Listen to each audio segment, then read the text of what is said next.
Some minimum requirements. We need 3 years of continuous operational experience within the past 10 years in the field that you're proposing. I think that's kind of self-explanatory, but you know, if the experience that you're demonstrating to us really is not applicable to what you're proposing, then it's not going to be something that's going to help you. We're going to have a proposal deposit of $10,000 for each package, for lack of a better term. I know there's some standalone locations, so package really isn't a great word to use, but for each bid, there's going to be a $10,000 requirement in the form of a cashier's or certified check. And then that check needs to be placed in a separate envelope on the outside of the original proposition binder. Proposal acknowledgement form has to be signed and notarized. The business disclosure form needs to be precise with legal information, and it needs to be comprehensive. Everybody who's going to have an ownership interest needs to be represented within that business disclosure form. And then, of course, the proposed concept needs to be in the same subcategory as outlined in the package or the bid itself. Additional minimum requirements. I mentioned earlier about the merchandise or menu list, but we need to have that submitted with the proposal as well as the associated pricing. And keep in mind that at DFW Airport, there's a pricing policy that requires you to stay no higher than 10% above whatever the corresponding street pricing would be for that concept. And then finally, we need an explanation of the assigned roles and responsibilities and have that in as detailed as possible. And again, examples of that are, you know, who's going to be doing the hiring and training, you know, P&L management, compliance type stuff, those types of things. And I believe I'm going to turn it over to Carolyn Phillips, who's our manager of retail, and she's going to talk to you a little bit about some contractual language things that we have worked on. And I appreciate your time.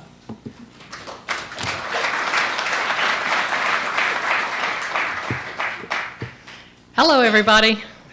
I'm so excited to get to talk to you about lease language. I know it's what you've been waiting for. I know it's the most exciting part of the presentation, and so we're going to get started.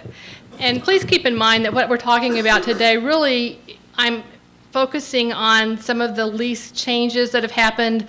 Perhaps if you already have a contract with the airport, perhaps some changes that we've made to the lease since then, and just some of the things that we wanted to emphasize to you. So I'm only just scratching the surface.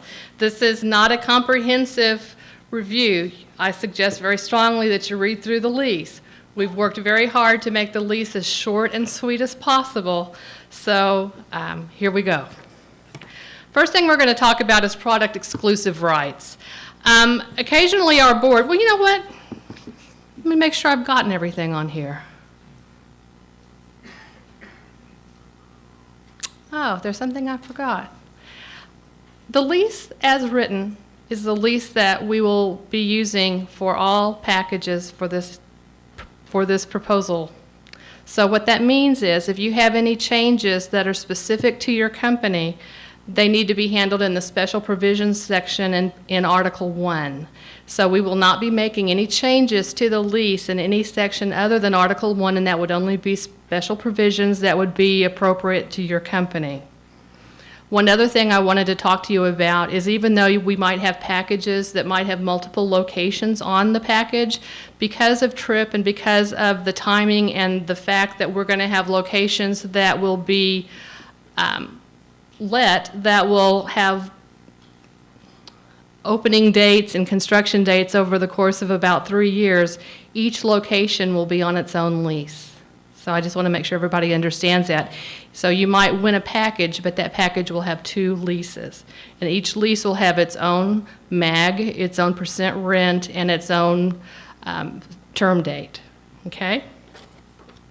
Product exclusive rights. Our board may enter into a contract with one or more manufacturers or suppliers, and it might be for the exclusive rights to sell beverages, perhaps food or other products or technologies.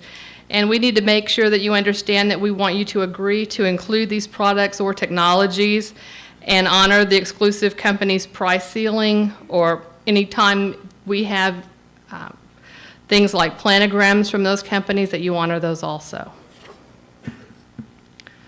Gross receipts. One change that has been made to the lease is the concessionaire can now deduct mixed beverage taxes paid to the state of Texas from gross receipts. And so I'd like you to take a look at the lease for details on handling any of the reporting on gross receipts. That's in section 4.01. MAG adjustments. MAG is, for those of you that are new to this, is minimum annual guarantee. The MAG shall be adjusted at the beginning of every calendar year during the term of the lease after the first 12 months of operation.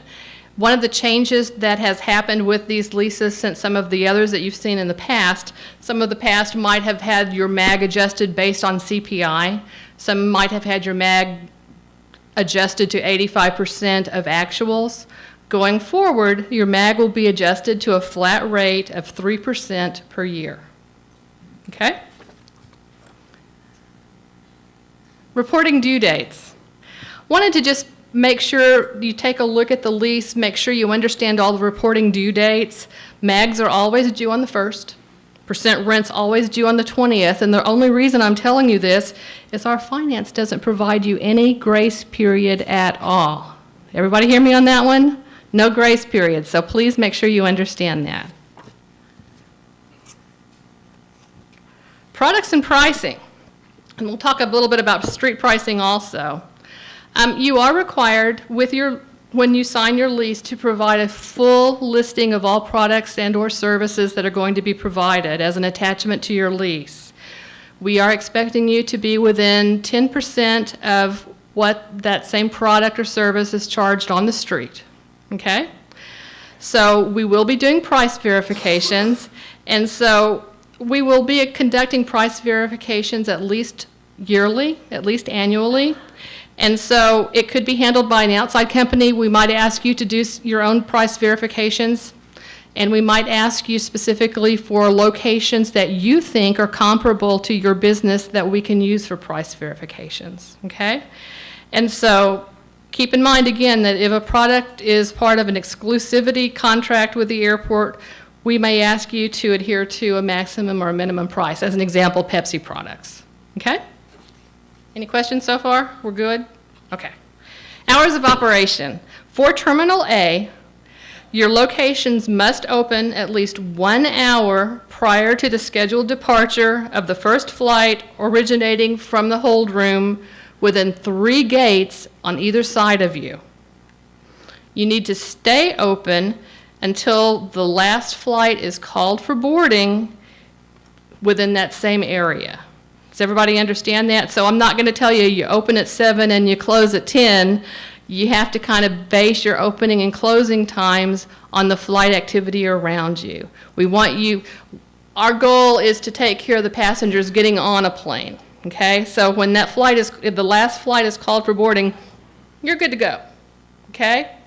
And so typically people coming in on a flight, the inbound flights are not going to probably stop a lot at your concessions. Okay, everybody clear? Okay. Technology. Concessionaire, we'd like you to cooperate fully with us in the development and implementation of systems that might help both of us in the future. Don't even know what some of those might be yet. Technology's changing so quickly. Some things that come to mind on technology would be point of sale and payment collections. And so we just want you to understand that we will expect you to work with us if we try to streamline or make these changes.